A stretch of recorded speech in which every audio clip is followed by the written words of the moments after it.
It's often said that anger is a secondary emotion. Today, I'm going to explain what that means, what powerful emotion lies under anger, and how to make use of that to diffuse anger outbursts.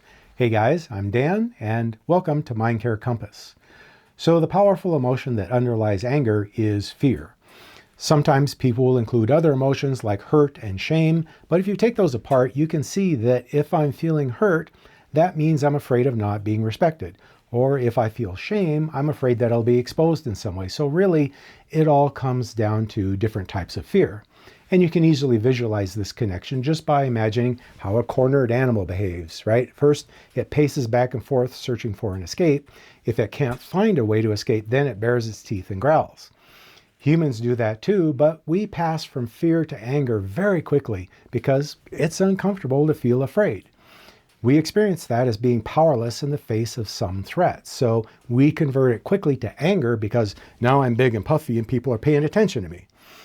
When I'm displaying anger, I feel powerful, but that's an illusion. Sure, I might get my way in that moment, but in the long run, people move away from me because no one wants to be around someone who's angry all the time.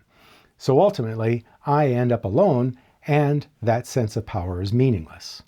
So, how can we make use of this understanding to diffuse anger outbursts? Well, first we have to talk about how the brain works in simple terms. Using my fist as a model of the brain, the front of my fingers would be where the prefrontal cortex is, right behind the forehead. This is the thinking part of the brain, where we do things like making plans for the future and considering the consequences of my actions.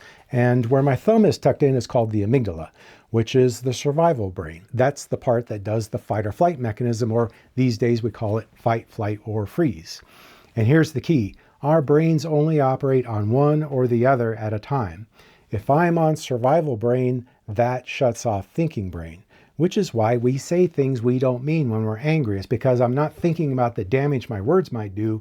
That's long-term thinking. I just want the threat to back off.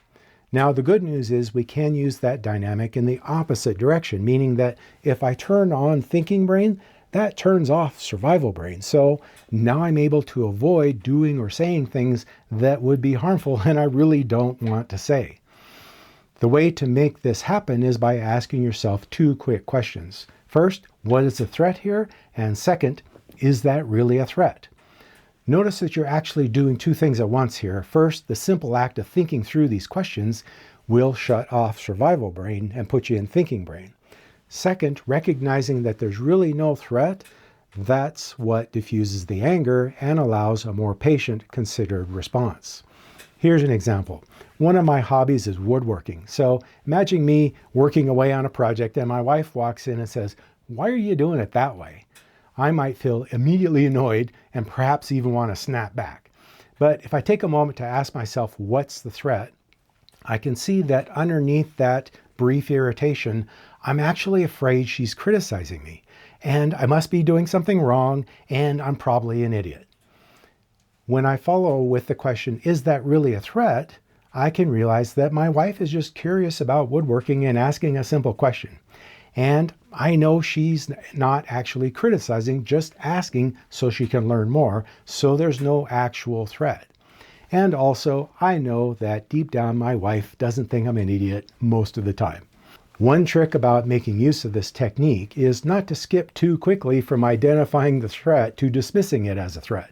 So in this example, if I identified the threat as feeling criticized, but jump immediately to saying, that's not a threat though, so it must be something else, I could miss that for a brief moment I did feel threatened by the situation. So be careful not to dismiss too quickly the obvious answer just because it's obvious.